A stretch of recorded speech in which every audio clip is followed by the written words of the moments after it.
I think mindset is everything. If you think you can do something or if you think you don't, both is correct. And I think difficult takes a day, impossible takes a week. For me, like nothing's off limits. And so I think everything is achievable. It's just when you see a problem, I just try to sit back, analyze it. Okay, how do we resolve this? If you look at it right now, I've been in property for 23 years. Up until end of 2017, I was still working a full-time job in the city here. We had a vision of where we wanted to be, and you have to put it in that time. Major thing that you need to actually do is not to give up. You need to just find what you want to do and then just keep pushing forward. There's been multiple occasions we could have given up, but the genius thing is not to give up and just keep going, and you will eventually make a success of it. Things are changing now because... Welcome to another episode of the Diaries of Success. I'm your host, Hajar Beyaz, and in the Diaries of Success, we make sure we discuss all the topics that have to do with your mindset, your lifestyle, the journey of success. And we make sure we bring you the best of guests. So today I have one of the people I really aspire to be like, and someone who has inspired me quite a lot, is the co-founder of Savoy. Just the name itself says quite a lot.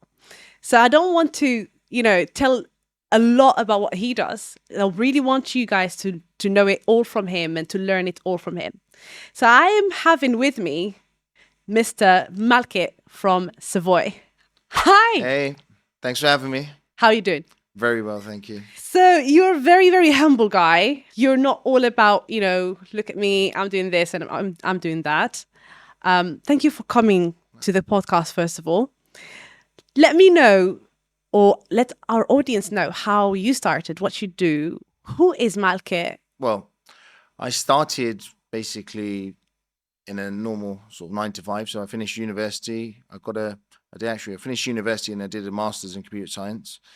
I went on to take my first role as a computer programmer.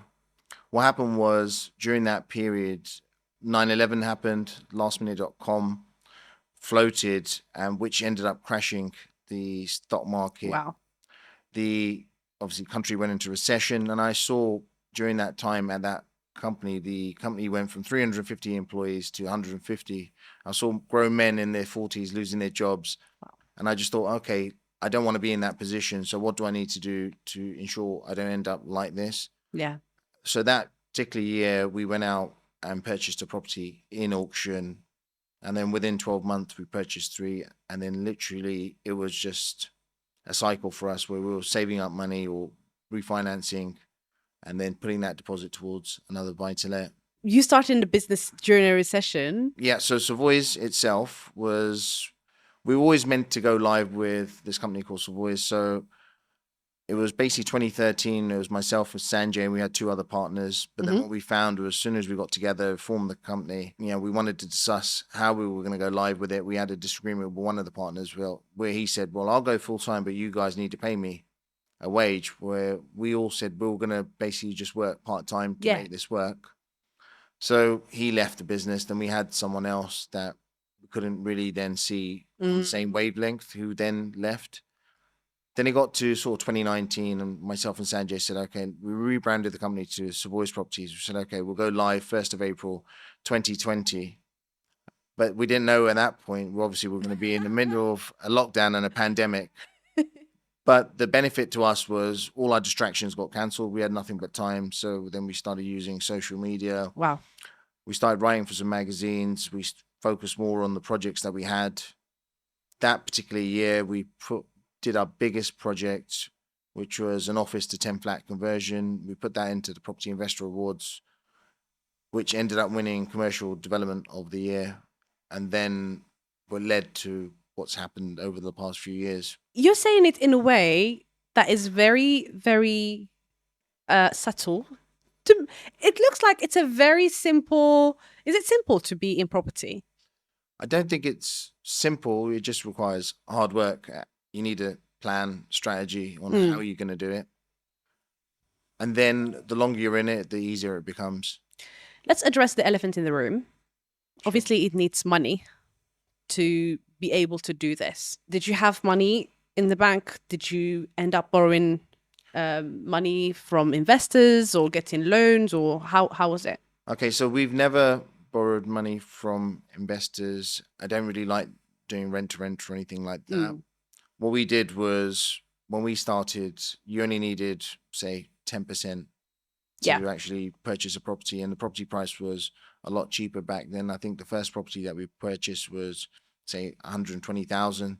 So between myself and Sanjay, that's 6K each plus the Yeah. buying cost In London. in London. Yeah, so this is the outskirts, so Hillingdon. Mhm. But then when we purchased that, the market was rising. We were able to refinance that same property at 160K. Wow. Virtually within a few months of purchasing it, so that we were able to recycle our money that way and then build a portfolio. Mhm. I don't think that's now available now because obviously you've got rental calculations that come in, you've got Section 24, you've also got higher interest rates now, so it's made it a little bit more challenging. I think the deposit also needs to be 25%. Mm. So it's not impossible to get into property now, but it's got a little bit more challenging. Let's talk about the challenges since we're in that. Take me back to one of the challenges that you have seen or you have met. Well, I think the biggest challenge that we saw was obviously when we went into lockdown. At that point, in say 23rd of March 2020, we had 10 projects on the go, including our biggest one, which was that 10 flat conversion.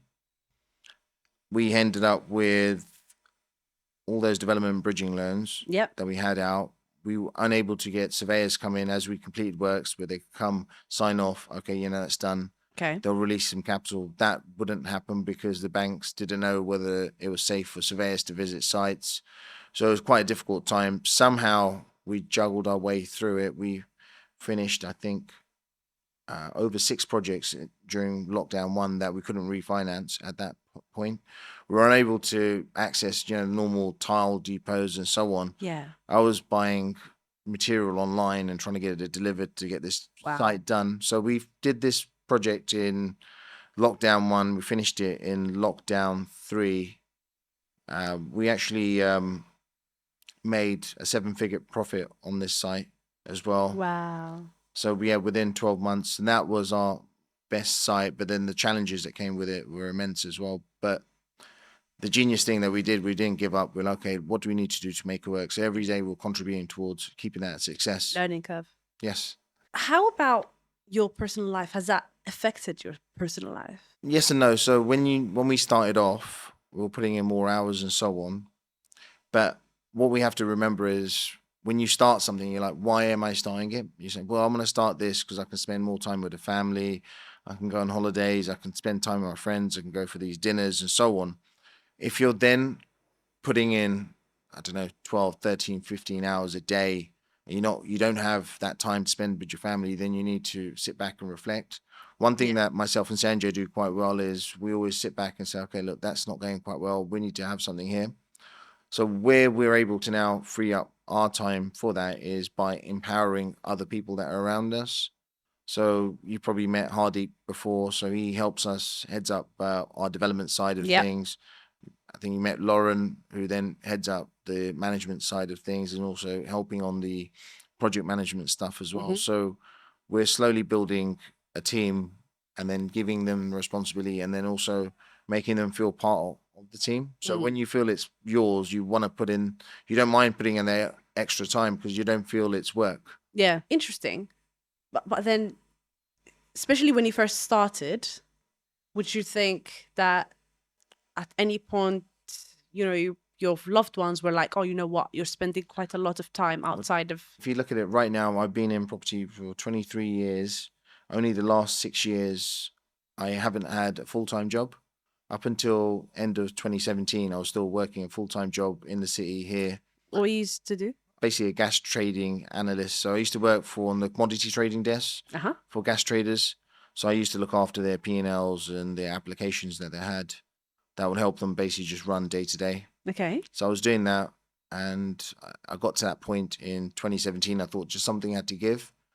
I was, getting up early in the morning. I was in work at 8 o'clock. Wow. And I'll finish at 6, and I'll go back. And then when I come back, obviously time with the family, but then I was then doing a lot of the administration stuff for our properties and so on. So I just thought, do you know what? And Sanjay's been nagging at me for a while saying, I think just quit. We can do more and more projects. Yeah. So when I did quit, we're like, okay, let's just step it up. Let's doubled the amount of projects that we're going to do because I've got time now. You still didn't tell me. Sorry? You still didn't tell me. Did that affect your personal life? No, it didn't affect my personal life because I just made sure that I just balanced it up. So when, for example, I'd come back home, I'd spend time with wife, and then when the kids were there, then I'll be spending time with the kids. But when they used to go to sleep, I'll stay up to 12, 1 in the morning. Any burnout? I don't think so. I just got used to it. And then, Really? yeah, I just got used to it. So what I would do is get up early for work, get on the tube, and I just then fall asleep there. I'll just power nap for that half an hour. And the same on the way back. And then I just seemed to sort of manage it up. I was doing that. I really felt horrible. I was kind of not taking care of myself. And all I was thinking, it's like my brain was not taking a rest. Even though I was working just only for myself, but just having almost everything in my hands. Just waking up early, having my gym sessions and making sure that I am keeping myself healthy, eating healthy, and then going to the office, have a team meeting, go meet landlords, build relationships, attend network meetings, still do the mentoring, go back and forth, and literally all the businesses. At some point, I'm like, is it worth it? Like, I don't really have time to even call my mom and spend half an hour with her. She's calling me, Hadra, you okay? Sometimes I'm like dead asleep. I'm like, can I speak to you tomorrow? And I felt like this is not what I really wanted. Sure. How could you, or how did you manage to have a job, still, take care of your loved ones, have a wife and your little ones, and also work on your business? I think it was literally, we had a vision of where we wanted to be, and you have to put it in that time. So I just knew that I'm not going to be doing this forever. Something's going to have to give at some point. So 6 years ago, I did give, and now I have that time, but I just somehow balanced it up. And then we still got in regular holidays with family, regular catch-ups, even breaks away with friends. So you had that little switch off as well. So you're not constantly going 7 days a week, 12, 16 hours a day or whatever. So we have that, but sometimes you have to put in that grind in your early days to be comfortable in your later days. Take me back to when you guys started as 4 and then it went to just 2 people. Did that affect your relationship with the previous 2 people? No, it didn't, because it was just early. It was just when you, for example, if you go to a pub and we sit around and we just say, do you know what, we should create this. And someone says, yeah, do you know what, I'll take on this administration bit. I'll do the bits where I'm just on the road. And we just had that. And we said, okay, well, I then just took that, went to company's house, set the organization up. But then when it came down to it, I realized not everyone's on the same page as yourselves. And the only person that was on the same wavelength as myself was Sanjay. So I thought, okay, if we're going to do it, then we'll do this then together. Is it important to be on the same page? I think so. Everyone has to share the vision. So if they don't see what your vision is, then they're never going to get it. Now, is it important to be similar in characters and to bring the same thing to the table? So you met Sanjay. He's probably a lot different than myself. So he's more the sort of passion. I'm more the sort of logic. Oh, is it? Yeah, so I'm just more logical in terms of everything. Like, okay, yes, this. Whereas everything, he's more the sort of passion. I think we should do this. This would be great for us to do. And again, just if it comes down to people letting us down, he then takes it a lot more personally than sort of I will, because it's just the more that emotional aspect. Yeah. I'm like, well, okay, he's let us down. Fine, we're never going to use him again. I think if I would relate to anyone, it would be Sanjay probably. That's me. That's literally me. Yeah. I'm very not logical. I'm very spontaneous. I have a lot of vision, and when I see that, I'm very excited. And if someone lets me down, I take it personal. That's him 100%. But then that's why it sort of works for us, because he brings that aspect and I bring that aspect, and then we come across quite you complete calm, each other. and and we're on the same wavelength, and it's basically helped us make a little community within Savoy's. Do you know what? I think the relationship you guys have is very strong, and well done, because you've achieved amazing. I'm sure you've had You probably had arguments. Probably didn't agree with a few things. I mean, it has not been smooth path. Yeah, we don't really have arguments. I just let out my bits if I'm just like, well, I'm not happy with this, I'm not happy with this. Because it's just basically around work and business and so on. Uh-huh. So we just have disagreements. We don't have any arguments. I'm like, okay, what do we? And I was always at the end of it is like, what are we going to do to get this right? Yeah. And that's always our focus. And it's not necessarily like, well, we did this, we lost money on this, because you're going to lose money when doing things Yeah. within business. And I just take that as a marketing exercise. Okay, look, that happened. We're not going to do that again. Let's learn from that. But yeah, I think it's just important though, is to have that vision that you've got, that you want to push forward, and this is where you want to be. Tell me about something Sure. that I don't really know about you. So my parents are from India. They're both migrants, got married here in the 60s. I grew up in Southall. I then moved to West Drayton. And this was West Drayton in the 80s, and it was not really a great place to be. So if you're especially from a person of color, Why? yeah, it was quite a working class, well, quite social housing area. It's changed a lot now, Mm. and it's probably the first place that experienced racism, where Wow. because obviously I grew up in a predominantly Asian area previously, so we've gone through that, and yeah, the rest of it, I think you probably know. I've known Sanjay since 11 years old. So met him on my first date at school, and then we've been friends ever since. Oh, wow. Yeah. I think those are probably bits that you probably don't know. Has that affected you? What, knowing him for that long? No. I had some therapy. The other bit, as in growing up in an environment that was not necessarily an efficiency. Yeah. To now becoming a successful entrepreneur. So it's helped because my brain just works logic, so just working out. I'm like, okay, why did someone call me a P word? I'm like, okay. And so I've just sort of got to understand it. One of the things that we did is when we were investing in an area, we actually chose that West Drayton area to invest. So now we're probably one of the bigger private landlords within that area, and then we've helped sort of regenerate it. And with the Elizabeth line that's come in, oh yeah, a lot of change has actually come. So it's actually nice to see. Mm-hmm. But yeah, I think in life, people will say things and things will happen to you. It's not about what happens; it's how you react and how you move forward. And that's something that I've employed, ever since. You're someone who is a big advocate of having the right mindset in place, isn't it? I think mindset is everything. Because if you think you can do something, or if you think you don't, both is correct, and I think I've just got that thing where I have it as my WhatsApp status, like difficult takes a day, impossible takes a week. For me, like nothing's off limits, and so I think everything is achievable. It's just when you see a problem, I just try to sit back, analyze it. Okay, how do we resolve this?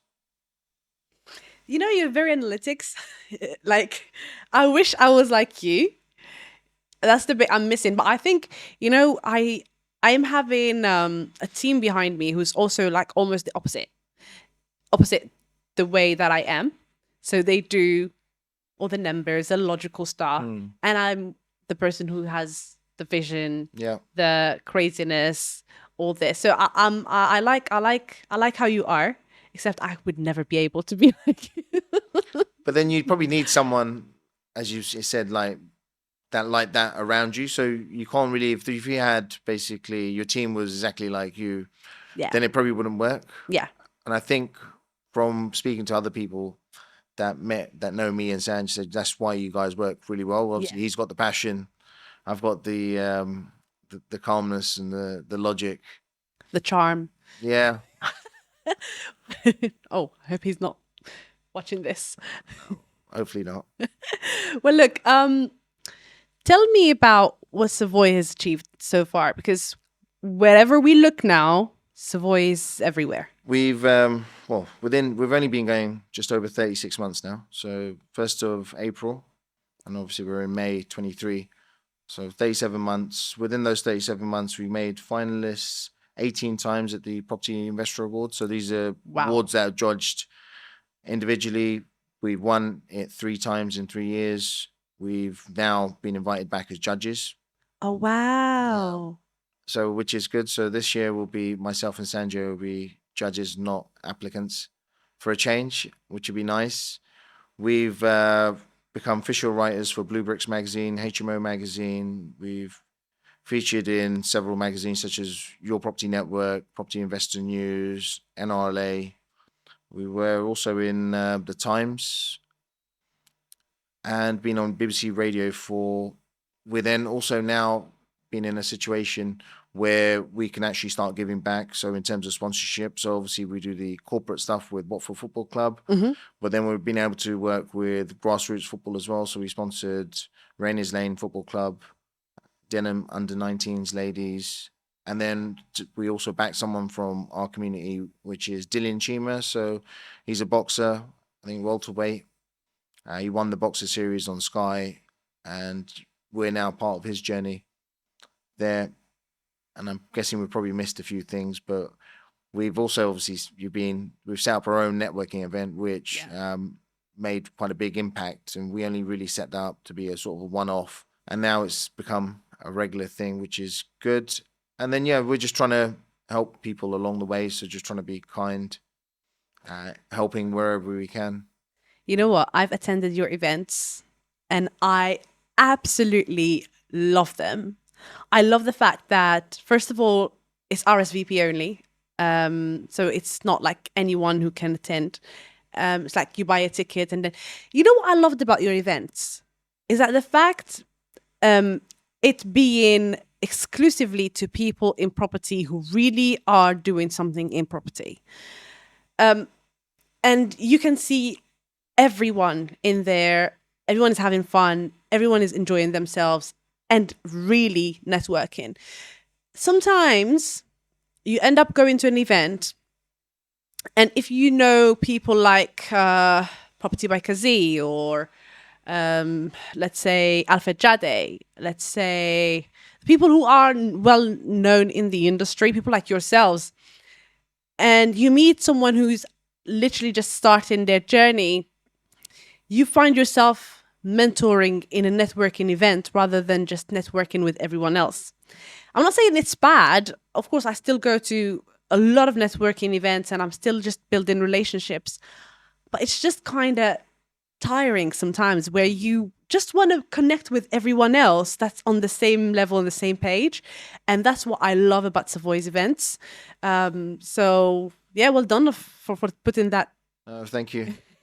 And thank you for inviting me as well. So for us, we literally, I think it was 2021, we were sitting, I think it was in end of year, we were just sitting watching a networking event, and we had one speaker come up and all he did was sell his course.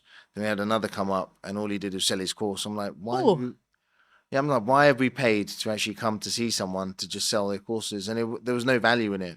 Then myself and Sanjay then said, well, do you know the actual only decent bit of it is when it finishes and then people then congregate around the bar and then you get to talk. Exchange and that's the fun cards. bit. So we're like, why don't we just take that and make that the whole event?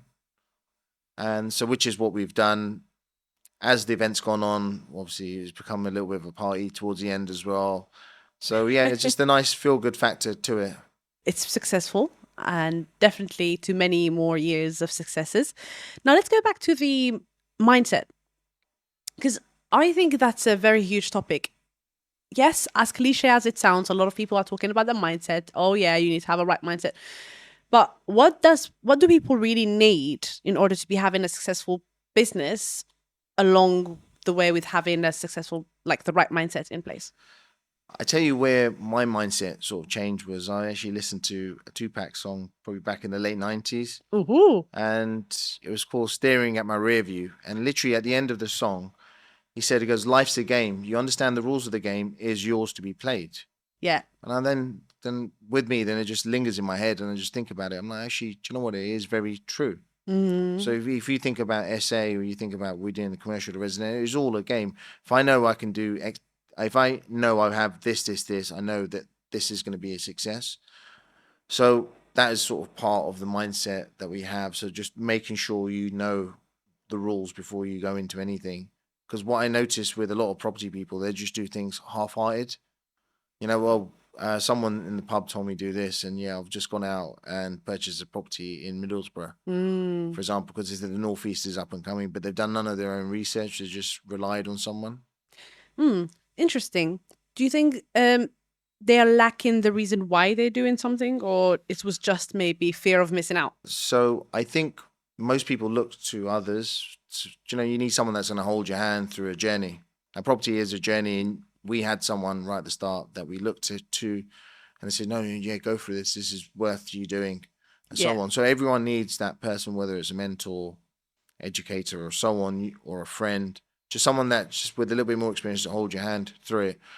And when people are starting off, they're always just asking so many people. The problem is you ask so many people, not if you ask 10 people, they're going to give you 10 different answers and you're no clearer on where you want to go. Whereas I suppose what they should be doing is understanding what they want, what their end goal is, and then sort of work backwards on how you're going to get there. And that's where if you understand then that you can then use that as a basis to build up your career in property or any other industry that you're after. What if you don't like what you're doing? I'm a firm believer that you've got to do something that you're passionate about. If you're not passionate about it, then don't bother. You can make money in anything as long as you're passionate, because it's not considered work. I like property. I put in time with it. If I'm looking at it in the evening, even if it's 11 o'clock at night, I'm on some commercial website looking at stuff. I don't consider that work. It's something I'm interested in. And I always look for an angle on it. Yeah. And that's the satisfying bit to us for what we've been doing and why we've been successful. You know what? It's funny that you're saying this, because the other day I went out. It was in the evening, and I walked past an area. I always wanted to find out who was owning that site. It was like completely empty site, and I was driving past, and I drive past that place almost every day to go to work, to get to my office, and recently, all you see is just new builds being built. And I'm like, oh shit, And then I went out, it's completed. I'm like, I missed on this. But now, everywhere I go, whatever I do, is I look at sites and I'm like, if I do this and I reach out to this person and I do this, and I start calculating how many flats I can have, and I literally just start thinking about it, even if I am on a night out. Yeah. Because I enjoy doing this so much that it doesn't feel like... Yeah, it just comes part and parcel. That's why my wife says, look, no property talk when we go out. But yeah, for myself and Sanjay, that is our passion. So we go, even when I'm walking around here, I'm looking around. Okay, look, it's interesting what they've done here. Okay, we wouldn't really be able to get this approved where we operate. Yeah, so okay, so it all varies council to council as well. Interesting, very, very interesting, very interesting. Well, look, let's lift the bar a little bit. Sure. We have a thing in our podcast is we like to play a game with our guests, and we do so just to make sure we put that side of where they are human beings, at the same time, to link the two together. We're not just business people. We're not just all about working. We also like to do a bit of fun and have a bit of fun. Cool. So prepared a set of questions for you. Sure. But before we start the game, I just want to address our audience and say thank you very much for tuning in. Thank you very much for watching and listening. Make sure you click on the subscribe button, on the like, give us a like, and ask us all your questions in the comment section down below. If you want to have, if you want to hear more about Malkit, we're going to put all the details in the description box down below, so you can reach out to him, see what he does. He does great things. Listen, what he said just now is a drop in the sea. It's not all about what he does. Yeah. So make sure you follow him. Make sure you also follow their social media. They're a little bit everywhere, just like us.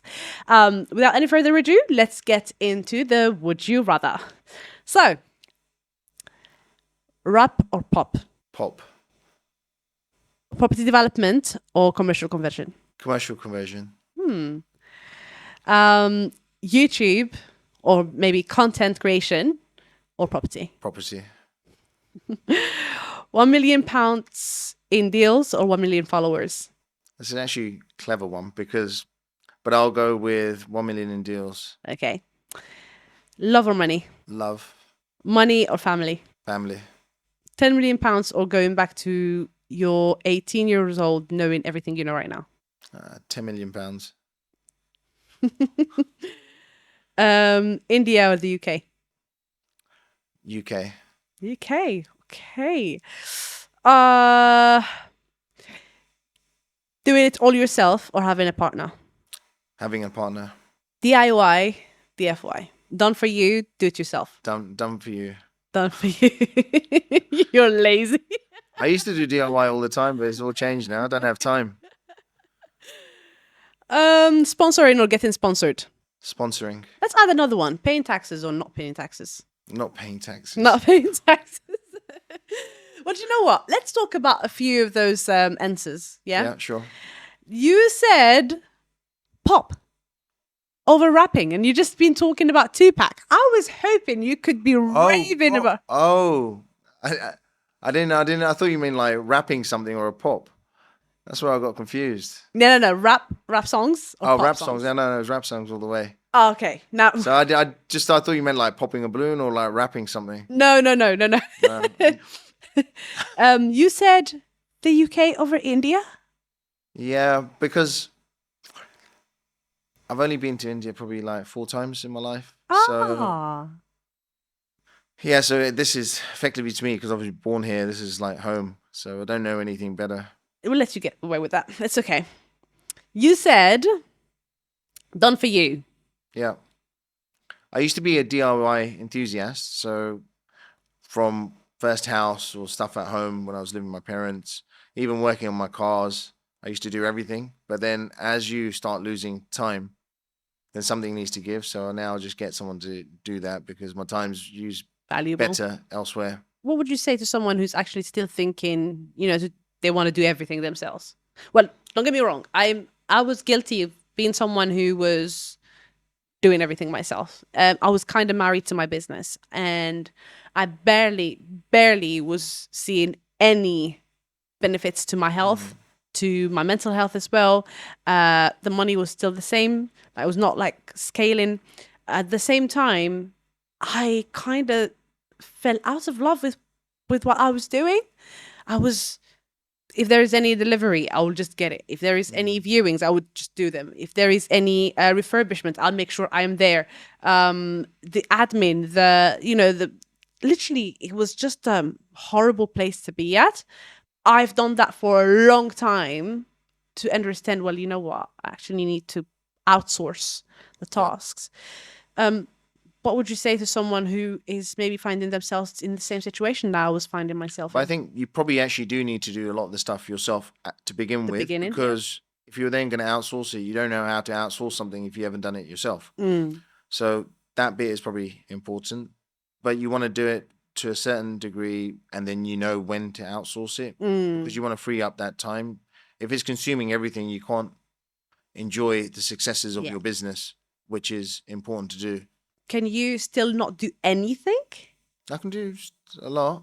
But just now I've got so many things, and my wife's like put so many things aside. Oh, you need to do this, you need to change this. Like, I just at the moment the diary is so packed, so I try to outsource a lot of it. Yeah.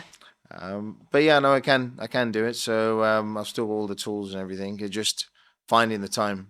What other tasks you think you can never? I've got like a curtain pole that's fallen down, but I need to put that back up. I need to get some no nails because this modern style house, it's not into brick, it's just into plasterboard. But yeah, just small things like this that I need to do. How about the tasks that you cannot be replaced? Like it needs you.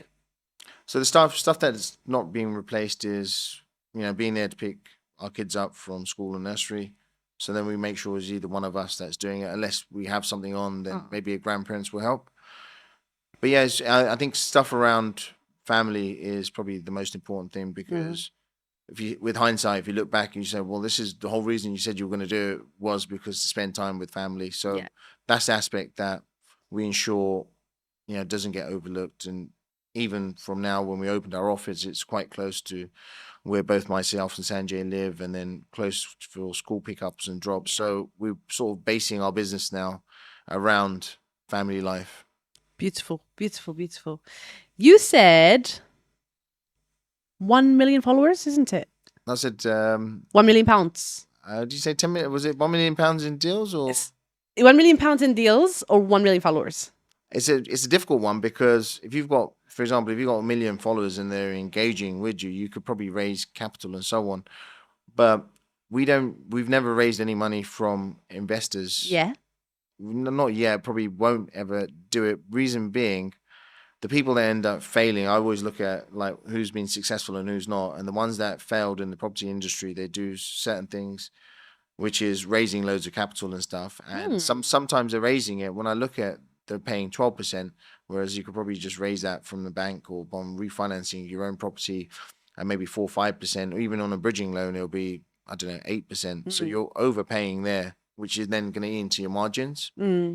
What if someone doesn't have that capital to start If with? you don't have it, so I've seen people that don't have it, and what they said is, I'm going to do whatever it takes.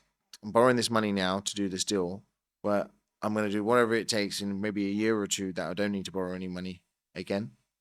So one thing I've learned is, if you understand the rules to like properties and like say commercial or residential HMOs or anything, you can actually make it quite profitable, where you can pull out all your money back out of a deal and maybe some excess. But it's having that knowledge. So yeah, that's hence why I chose the was it £1 million or £10 million in deals.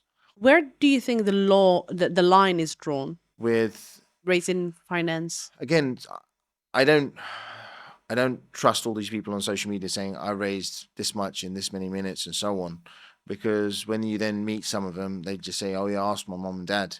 So that's not really investor finance. But then when they go on stage and they talk, and then they say that's investor finance, so that line isn't very clear. Yeah, agree with you. Yeah, it's not very clear, and they're probably not as transparent when it comes to paying them back. Obviously, they went over time. Did they pay them the full interest and so on? So all of this stuff isn't that clear. They have foreseen or unforeseen circumstances. Yeah. I've seen, if you have a look at all the property people that ended up going down, and there's quite a few of them, like Glenn Armstrong, who was probably around in the 2000s, late 2000s and 2010s, but he's gone like bankrupt and stuff, and he owes millions. Yeah, to people. When he's borrowed, just kept borrowing and saying, "I'll pay you 1% a month. I'll pay you this." Oh, And yeah, in the end, it's all gone. But then so is your reputation and so on. so where do we draw that line?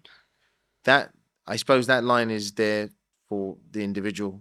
That it's a case by case basis. So for myself and Sanjay, we would just said just stay away from it. So we have our own sort of, as a mentor, he's a friend, Carl Griggs from CPC Finance, and he just gives his views, and he's been in the industry for 30 years. Right. So he's told me like, what stuff's gone well, what stuff's gone bad. Right. And then we just work out on, okay, we don't want to go down that route, but you still want to make a profit. Yeah. How are we going to do it?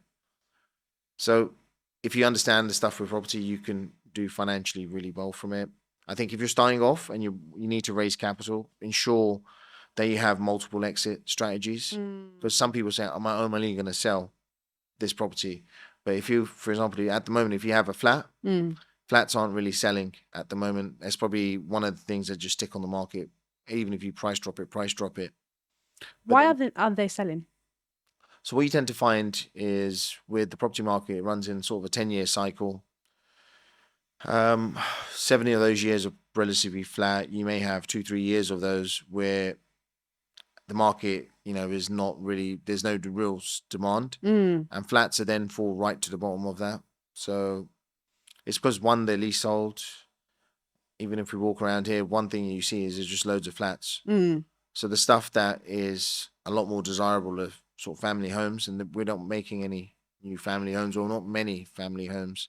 So you tend to find when you fall into a recession, flats, especially new build flats, they've just been hit hard. And when I've been speaking to solicitors and brokers, they're just telling me about so many developers that are going to go bankrupt now because they can't sell these flats off, because their only exit strategy was to sell these flats. And when you look at the margins, is flats have like a 35% new build premium. Yeah. So after day one, you can't sell that flat for No. that same price again. So effectively, you have to hold it for 10 years. But then even if you had to hold on to that flat, so the bank will take off 35% for that, and they'll say, okay, what's the rent, and so on. By the time they'll lend on it, it's probably like closer to 50% loan to value. Wow. So you've got more than 50% is going to be stuck in this property. So I think it's important for people to understand that you have to have multiple exit strategies. And in everything that we do, we have multiple exit strategies. So we understand we're going to refinance it and stuff. Mm-hmm. At the end, before we even start work, we have a valuation report confirming the end value Yeah. of the property. Yeah. And then we know what it's worth if we had to sell it. But our aim isn't to sell it. But there's always multiple exits. The aim isn't to sell it. No. In 23 years, we've sold 4 properties. I think last week we hit 600 tenants under management. Oh, wow. Yeah, and then we refinanced our biggest deal. So we made, in probably at 7-8 months of one deal, we made over 7 figures on that deal. Beautiful. And that was done. We purchased that, did that development during all that turmoil with Liz Trust and so on, but we didn't panic. But we knew where we were. We knew the bank was going to back us on the exit. Yeah. So it was all okay. Well done. Honestly, I'm learning quite a lot from just what you just said here. And you're a wealth of experience. You've got amazing, mindset that you know what you're doing, you know where you're heading, and a vision that is already clear. How important is having a clear vision? Because a lot of people, they just jump into the sea, but they don't know where they want to end. So when we started off, we didn't necessarily have we're going to have this Savoys, we're going to be doing commercial to residential or HMOs and stuff. So when we started off, it was just literally just build a small buy-to-let portfolio. So if we lose our jobs, then we have a source of income. It was only as we got into it, and then with property, it becomes addictive. So you always want to do something else. Yeah. So okay, on this property, let's just add an extension onto the back of it, and learn from that. And okay, why don't we just now buy a bit of land and build a house? So we always just kept putting ourselves out of the comfort zone. So we've done I think we've more or less done every aspect of it, but we just focused on the bits that we've enjoyed, and then as we've come and become a business, we're just focusing on the bits that are most profitable. Beautiful. You said £10 million over going back to 18 years old, knowing everything you know right now. Yeah, I'm just, because of my mindset and stuff, I don't really think about I hate people that say, I wish I did this. I wish I did this. I know about going back. I'm just like, I'm here to live for the moment. So they're just mine. I think at this point, we're probably in the happiest point that we've ever been.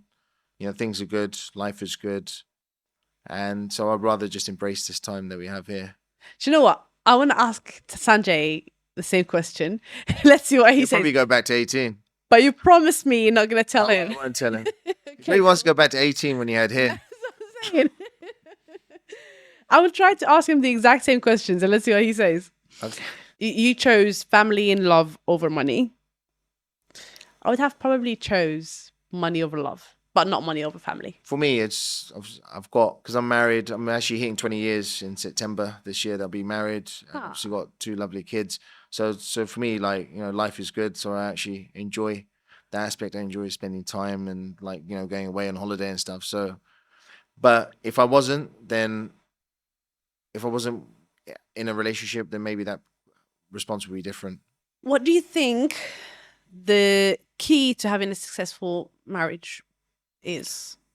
I think honesty, transparency. You probably need to have someone that understands you as well. So you're on your journey. So luckily for me and Sanjay, our wives have been quite supportive of what we're doing in property. And then even now, we're stepping up. They come to the events and stuff that we do, and they're all part of the journey. But we've also thought it's important to bring them in, so they can see it. So otherwise, if we're just doing stuff, we're out, they won't really understand What you what's do. happened, and I suppose for us, the last 2 years has been a big sort of rise because I don't think a lot of people knew who we were probably at the start of, well, at the end of 21, but probably at the start of 23, they probably do within the property industry. Cool. Having a supportive partner is very, very important. I think so. Totally back that up. I think the reason why I'm single is because I couldn't find someone who's as supportive. But sometimes, you know what? Some men are, correct me if I'm wrong, are a bit on the defense, or maybe they feel threatened from from a lady who's successful. I know several women that have properties and were in the property industry, and when they get with their partner, they then that partner's on the defensive because all he has is sort of the property that he lives in, Yeah. and he finds it's a bit threatening because I think like traditionally like the man tends to make most of the money. When you've got a woman making more money than you or worth more than you, then it's I don't know. I'm guessing they feel threatened or Why is that though? I wouldn't know because I haven't been in that position, but I've heard from several ladies that have built up portfolios and they've ended up having discussions. Well, you're okay. You've got all your properties and so on. It will be like a comment like this. How about the other way around? We don't feel intimidated by someone who's No, successful. but I think guys do because they probably look at it and say, well, look, we're similar ages, but Mm. look what Hadja's done during her time. What have I been doing? So you start questioning yourself. So I think there's a lot of that, and I see that also with sort of friends as well, Mm. because obviously we were doing this property stuff for like over 20 years. It's only the last 3 years of it is on social media, and then I found some friends that you meet them, their comments are a little bit snidey as well. Try to understand that as well, and the only understanding I could get is they're probably afraid that you know you're sort of going to leave them or right, you're becoming successful. They're not happy with what they've done during that same period of time. Interesting. For me, I would say if I was looking at a couple, as long as you're happy in what you're doing, Hmm. you shouldn't be threatened with what the other person is doing, or or how successful they become. I've had friends where one is literally an entrepreneur, very successful, and the other one is still in a 9 to 5, and that's okay. Yep. I mean, the other way around, the men shouldn't be threatened by a successful woman. They shouldn't, but I'm guessing things are changing now because women are becoming more successful in multiple fields, not just property. So Yeah. it's something they're gonna have to get used to. Okay, thanks. Let's talk about the last one, content creation and property. You chose Yeah. property. I'll be honest because you've got so many people, they make content, but they may not make any money from it. Mm. And at the end of it, to do anything in life, you need money. And I find that you've got so many people that build out followers, and I've seen people that may go on Love Island or something. They'll go up to I don't know 1 million followers, and then 6 months later they're irrelevant, and the following starts to fall down. The sponsorships deals start to fall down. But if you had those assets that were actually generating you some income, you'll be a lot better off than having 1 million followers. Are you saying that someone should make money from whatever they do? Yeah, you should make money from what you do. If your social media to me is just a tool, it's just a marketing tool. Mm. I never really was heavily using that like in personal names, and it's only when we started doing stuff for Savoy's and we started posting stuff, and then even posting pictures of myself. I've probably posted more on the Savoy's accounts of myself than I probably ever have on my personal one. Do you enjoy it? It's a gift and a curse, isn't it? So it's a gift where it can open doors and so on. So we've turned out where people recognize you, and then if they recognize you and there's like a lender or someone, the deal is half done because they Yeah. know who you are. They must be following your journey. It's a curse in terms of it can be time consuming. You feel obliged to reply to some people. You get some people that post a negative comment or something, but yeah, you have to sort of train your brain I just sort of delete and block. is the best way, because otherwise, once you start engaging, then it starts playing on your mind. So if you engage with someone, like I had it quite a bit because obviously we're from an Asian background, and like I had like white van men sort of posting me, mate, if I put that up, I'll tear that down the next day. I'm like, there's nothing like just on some of, do you know when you got like some block work that's gone up, and it's not that bad. Seriously? Yeah, no, I've had it, and I was just like, do you know what? I'm just gonna delete it. I've done bits where I've started engaging with them, and it ends up becoming a massive thread. And they're just like, they just go, well, how much is the insulation in it? I think it's about 100 mil, or it should be 120. I was like, well, it's not down to me. It's just on the building control plans. But I didn't read those because I give those to the contractors to do, and the contractors then get that signed off with building control and whatever warranty Yeah. company we're using. So I just learned, just don't engage. So if I engage with something's positive, or someone's asking a question, have that engagement. If someone's just trying to like have a negative, Put you down, yeah. Yeah, don't get involved with it whatsoever. Some people do engage with them to have that kind of algorithm boost, especially on TikTok. Yeah. What would you say? But to be honest, we're on TikTok now. I don't post it myself, but we've got one guy that works with us, Ronnie. He's posting our TikTok stuff. But we haven't had anything that's gone viral. But to have something that goes viral, you have to have something that's a little bit controversial, where someone's going to agree with you, someone isn't. And it's the comments then that end up helping that go viral. So yeah, I think for us, we're just keeping it strictly business, because obviously we've got our brand and where we want to be. I think, controversy isn't really great for us.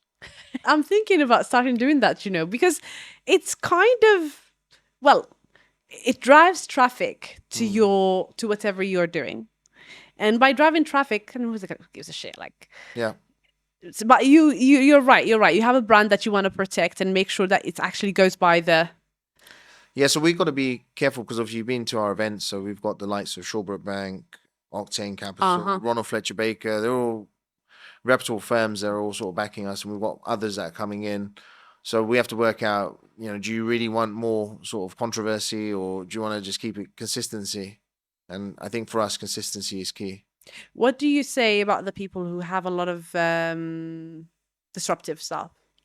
They have disruptive stuff because it drives traffic, and there's a motive for it. But each their own. So I don't really watch, apart from the people that we're following, I don't really follow too many other people on social media. But it is fine to have that. It gets the views, and you can actually make a career out of being on YouTube now. So that's so true. Well, because I'm very keen on the topics that are happening right now, especially all that's going on social media, transgender, identification. There is apparently, you can 27 or 28 identification you can identify as, which is horrible. All these kind of OnlyFans, and putting yourself, oh, it's 2023, the world is changing. Yeah, I think it's personally, I said this to Sanjay the other day. We're actually quite lucky that a lot of these distractions weren't there when we were growing up, because I don't think even when we started our property journey, I don't even think Facebook was about. It may have been about, but it was just on a sort of university campus basis. And all these distractions came later on. So we only late embraces of social media. But yeah, I think it's probably a blessing that it wasn't there, because what I find is by doing things like OnlyFans and so on, if you're making that decision at 18, 19, 20, that material that you may produce is going to be out there for forever. Yeah. And I saw a little snippet came up with Stephen Bartlett with Mia Khalifa, yeah, and how she signed that contract, and she was sort of in that, and how that's now impacted her life. Yeah. Yes. I watched that as well. I actually ended up watching the episode. It was a very, very interesting one. And even Aaron Knightley, he spoke about this in some of the episodes, that because he does a podcast. You guys should. He really has a very, very good podcast. You guys should watch him out as well. And he was talking about how OnlyFans can affect someone's life. And I commented, I'm like, people don't understand that it's not only self-destructive, it will also have an impact on the future generations. I mean, okay, in the future, you might want to start a family. What are you going to tell your children? That you had an OnlyFans? Oh, it was just like 2-3 months because you wanted 100 grand. 100 grand in a couple of years, it's going to be worth nothing. And it's quite short-lived as well, that industry. What you tend to find is, it's just gone from my mind, but a lot of this is very short-termism. Like, it's not there for forever. So yeah, I think these distractions are going to have a massive impact. And when I look at like young nephews that I have, they're now just so used to interacting with their phones, and whereas they're not comfortable with going up to a girl or a guy or just having a conversation, just like how we used to, just start small talk. They just stand there. I'm looking at them like, what are you guys doing? But it's just because they're not used to it. And now even their dating is just swiping left or right. Yes. It's just insane. How does it affect the self-esteem of someone's self-esteem? That I don't know, because I've never been in that, but I just find it strange because obviously when I was traveling into London, I used to see, guys on the phone just swiping. I'm like, they're just like pictures of women. And I'm like, but yeah, it's literally that. So it's taken how, we had to interact with our partners and stuff in the past, and that's now sort of gone, where you're basically having this, and then you're watching all this other OnlyFans stuff, and this is people's perception of Success. Relationship and life. So it's not really for me. I think it's going to have a massive impact on that younger generation.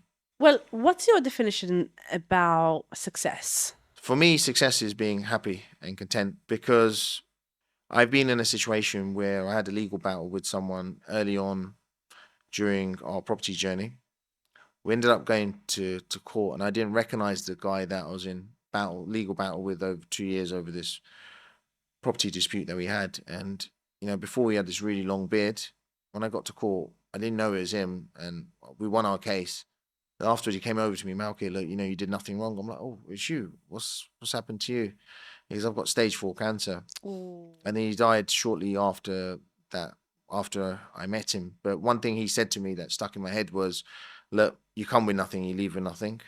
And he was from a really wealthy family, and he's built up masses of wealth. Wow. What does it mean if you don't get to enjoy it or anything? So I think in life, it's more important to, rather than just constantly chasing the money, just to chase the happiness as well. Well, that's very important.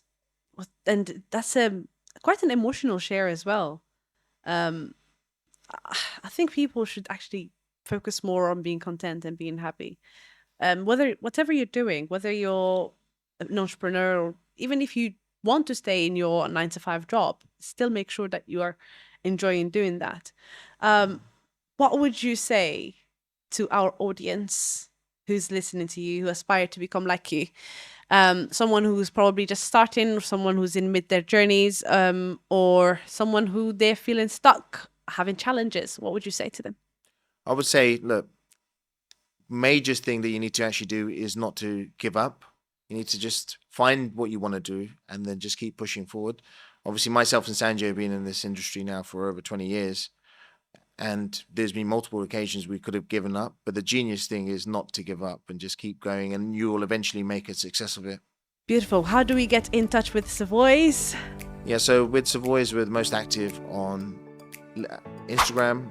So it's Savoy's Properties, one word. And then on LinkedIn, you'll be able to find us under Savoy's Properties also. Beautiful. Well, if you want to get in touch with Malkit and Sanjay, as you said, Savoy's Properties, just going to be just like this here. Well, thank you very much for coming, Malkit. Last question. Apart from Sanjay, who do you think we should bring into the studio? It's quite an interesting one. In property-based or... Any industry. I think you should as long as they're successful. Yeah, you should get Carl Griggs. So Carl Griggs is our broker from CPC Finance. he's gone from 30 years of experience within the industry. I think at one point he nearly lost it all, and then Oh, wow. so he's come back, and he's now got one of the biggest brokerages in UK, and we're his client. Well, thank you so much.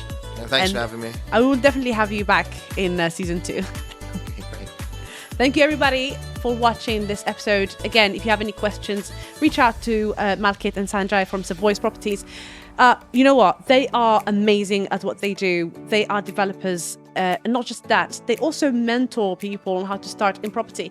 It's a group. It's not just one thing. It's literally a huge group, and I'm privileged and honored to be having one of the co-founders. We're going to have Sanjay very soon, very, very soon. Thank you so much. That was Hajar Beyaz from the Diaries of Success. Until the next episode, do not forget to live the best life.